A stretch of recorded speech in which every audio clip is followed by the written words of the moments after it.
you take a piece of injera and you put like this, and you grab it,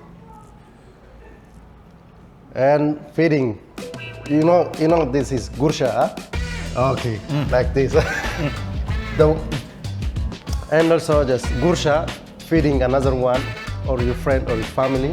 It's our traditional way. It's cultural. Just feeding, you giving your love. Okay, I was so surprised the first time somebody did that to me. We're a Southeast Asian food channel, so what are we doing at an Ethiopian restaurant? Well, all right, a few months ago we set out to try to start tracing the spread of curries to see how the techniques and spices got here to Thailand. And that meant looking at different cuisines and cultures and learning about ancient empires and trade routes. But still, this doesn't seem to fit. First of all, it's not a curry, it's called Wot. And these Wots come from a country that's older than India, older than China, older than anywhere. I mean, Ethiopia is literally the birthplace of civilization. But I like this restaurant and come here a lot, and every time I eat this, it feels like a curry. Like, there's no coconut milk, but if you try this and something like a Burmese or Chettinad curry side by side, I mean, it's not the same, but it is close. And the craziest thing is, when we actually started to dive into the ingredients, we found that some of it traces right back to our own backyard here in Southeast Asia. So that was that. We'd have to do a curry crawl.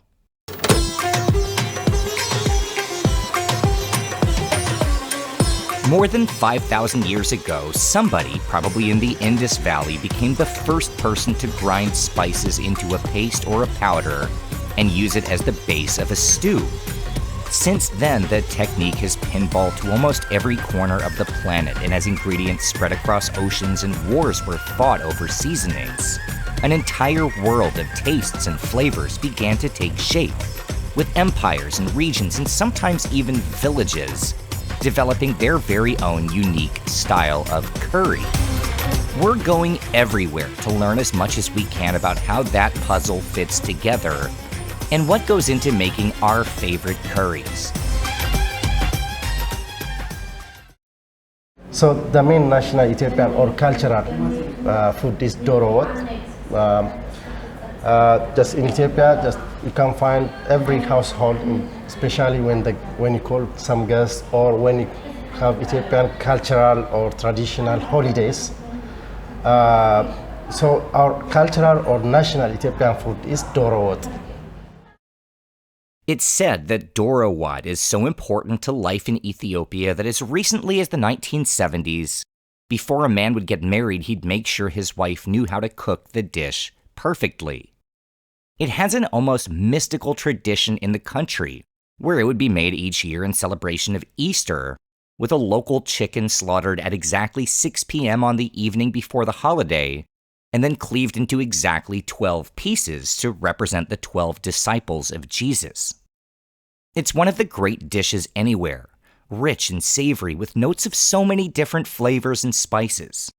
It has a thick texture almost like a rendang but without coconut milk, and it's absolutely perfect served on a blanket of injera, on a woven basket covered in more stews and curries, salads, and things completely unrecognizable. And Doro Wot is always the main attraction. To give you a little background on Ethiopia, if you don't know, it's here. It's the second most populous country in Africa with about 120 million people. It doesn't just have an ancient history, it's the place where the first modern humans emerged. I mean, Lucy sits in the National Museum, and sometimes it feels like she might even still recognize it if she came back today.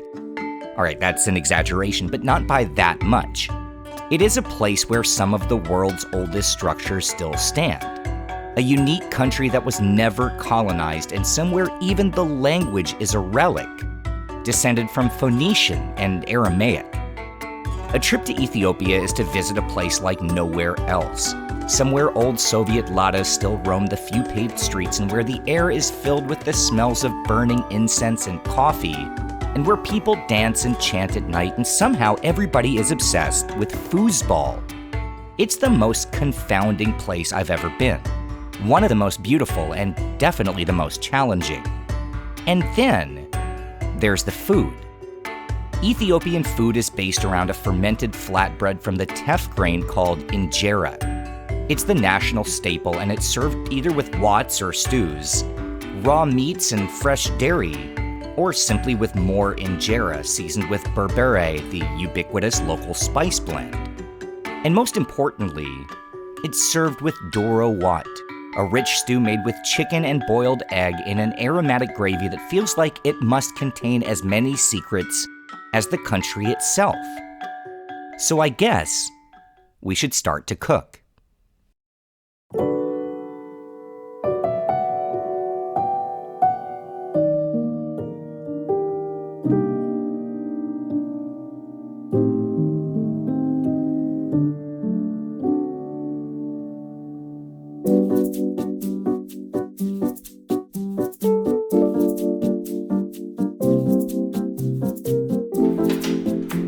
The first step in making Doro Wot is to take about a dozen small red onions, peel and chop them, then put them into a food processor or just mince them by hand. You don't want them eviscerated, just a fine dice. You can use shallots instead, but you'll need even more, like at least 20 or 30 to make the base of the curry. When you start this process, you should soak your chicken. You could use any part, and restaurants typically use the leg. Anyway, soak it in water with a few pinches of salt and some slices of lime. This is to clean and soften the meat, and you'll only need to do it for about 15 minutes. This is a large saucepan, the kind typically used in Ethiopia or India. At home, unless you have this, you'll want a non-stick surface. Anyway, get it hot, then put in the onions, stirring over medium heat to melt. Then turn it up to high and keep stirring.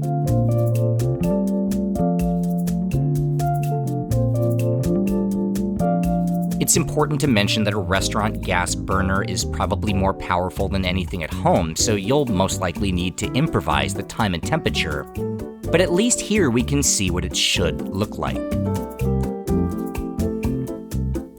When the onions are browned, go in with a lot of oil. Taya uses soybean oil. Safflower oil is also common. But yeah, about 4 ladlefuls as we're now frying the onions, and once the oil's hot, turn the burner back down to medium-low.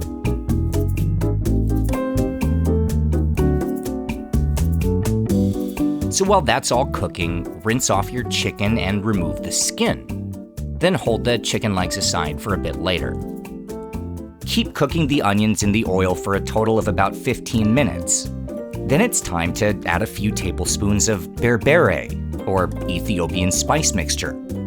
Berbere is one of the flavors of Ethiopia, the foundation of Doro Wot and the signature spice in this part of the world. It's also the first clue that this dish might not be what it seems.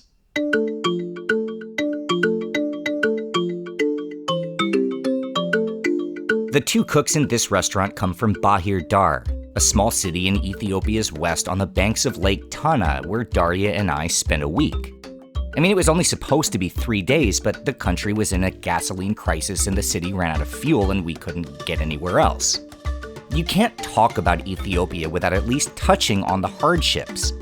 It's a place where the average citizen outside the capital still subsists on less than $1 a day, and where 70% of the country doesn't have access to electricity. It might be hard to imagine after decades of collapse thanks to corruption and conflict. But for a time, a long time ago, Ethiopia might have been the very center of global trade. Around the beginning of the first millennium AD, Ethiopia, or rather the Kingdom of Aksum, was a thriving empire that stretched as far as today's Saudi Arabia. This was a place with roots in Christianity, Judaism, and Islam, and where the Ark of the Covenant is still said to reside. It was so culturally rich that in the 3rd century, it was described as one of the world's 4 great powers, alongside Persia, Rome, and China.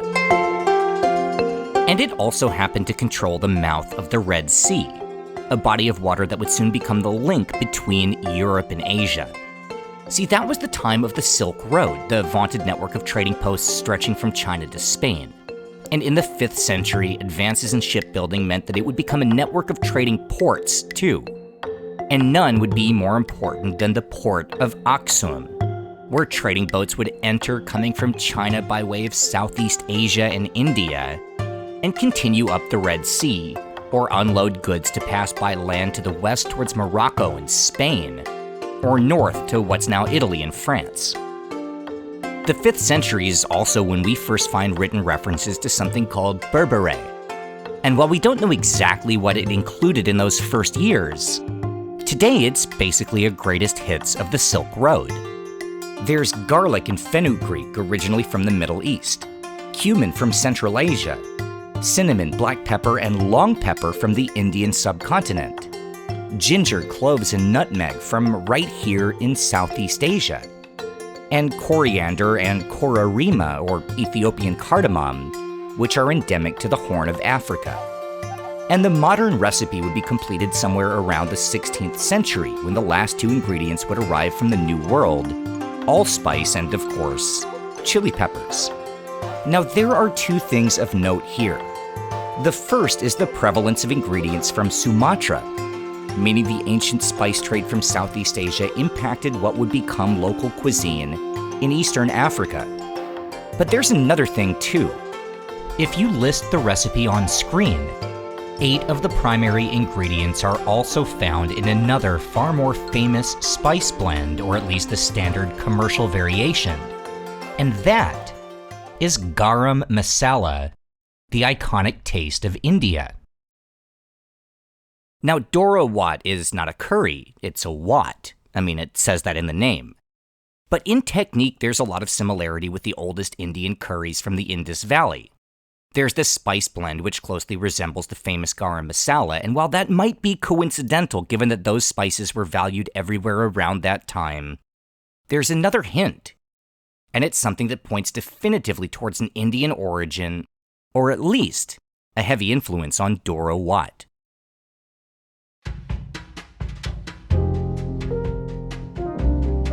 So the next step in the process is to start to add some hot water. We're doing that to add some moisture so the stew doesn't dry out in the time it'll take to cook the chicken. We're actually adding 2 cups of water just a little bit at a time to maintain temperature, and stirring it in slowly. In the meantime, score the chicken so it cooks through and absorbs all the flavor. We're still set on medium-low heat, stirring in the rest of the water. At this point, our total cook time has been about 20 minutes, and we'll stir for another minute or 2, then go in with the chicken.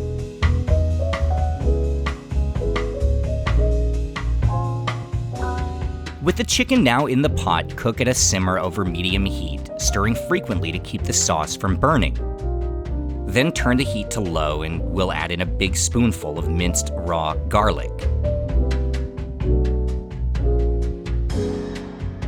The 4 seasonings that go in at this stage in the process are also fascinating and help explain the unique taste of Doro Wot.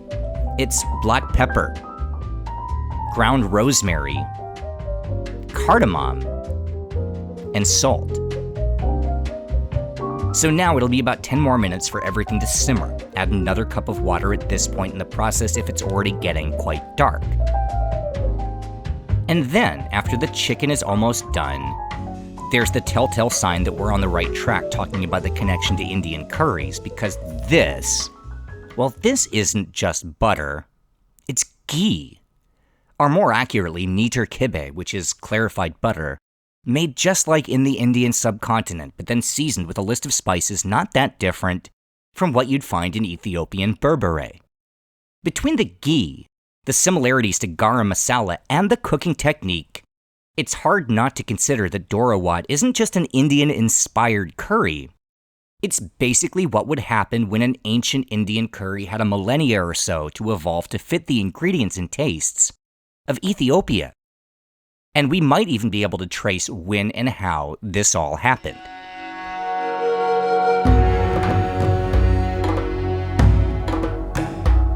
The 5th century AD wasn't just the start of the naval Silk Road and the first appearance of Berbere. It's also when historians have often guessed was the genesis of Doro Wot. But that might not be the whole story. There is hard archaeological evidence of a close trading relationship between the Kingdom of Aksum and the Kushan Empire that dates back all the way to the 1st century AD. The Kushans were gone before the start of the 300s, and they're mostly forgotten today, but for a time, this was the crossroads of civilization.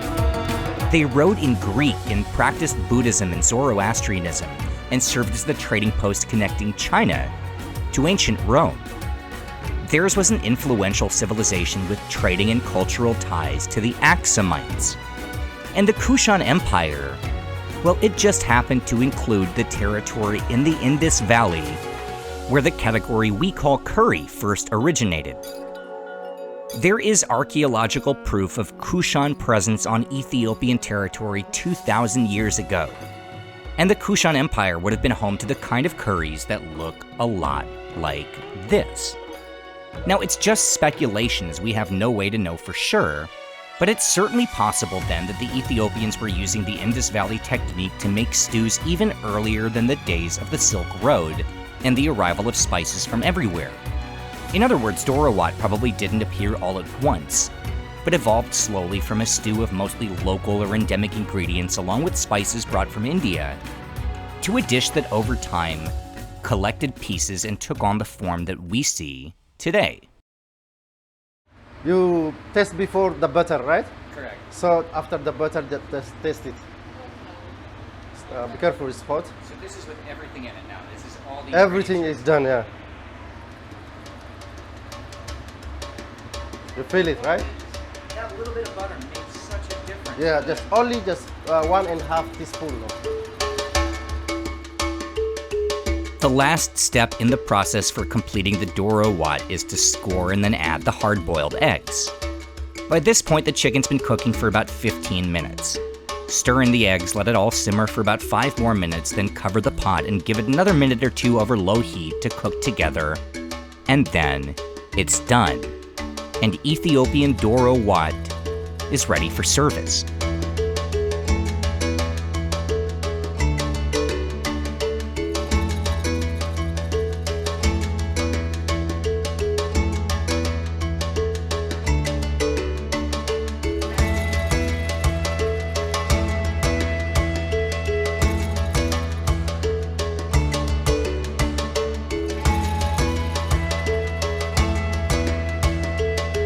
We'll go quick because I know Jasper's got to be going crazy. Go ahead, please help yourself. From where? Well, because let us try from chicken. I think we have to, yeah, because that was today's. No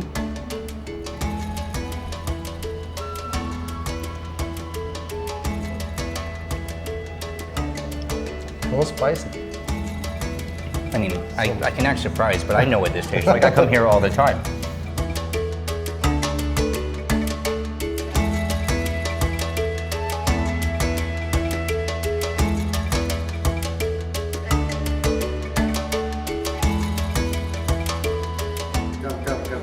Whoa, this is awesome. Yeah, this is for you.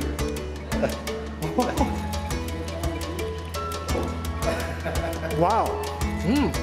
Eating in Ethiopia is a unique and wonderful experience, even though many of the ingredients and flavors might have arrived from elsewhere.